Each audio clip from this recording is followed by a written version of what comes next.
This video is designed to address the issue of being unable to open a browser profile on Windows systems. First, make sure you have downloaded the correct browser version. You need to visit the DICloak official website and download the installer corresponding to your system architecture. You can click the Settings button on your computer. Click System and check System information.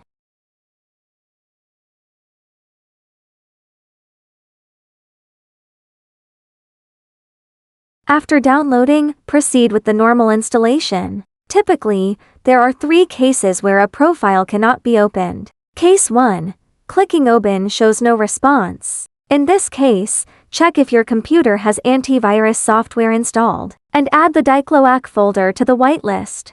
You can click on your avatar in DICloak, Personal Settings, Settings to find the cache folder path.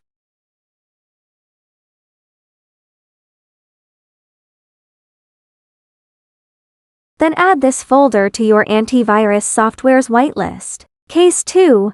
Profile keeps showing opening, but never loads. First method, change the cache folder path to the C drive.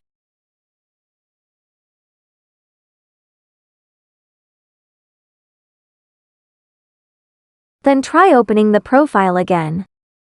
Second method, delete all profile cache. Then try opening the profile. Third method, go into the cache folder, delete the extensions folder, then try opening the profile. Case 3. The profile must be locked before it can be opened. First, check that your device's hard drive has enough space. There are no firewall or proxy restrictions on the network, and that the device is running Windows 10 or a later version. Next, you can open Personal Settings and delete the file named Browsers.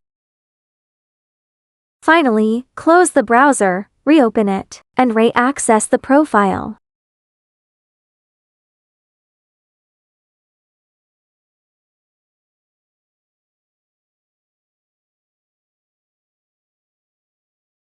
If the issue persists, please contact DICloak's official support for assistance. Thank you for watching.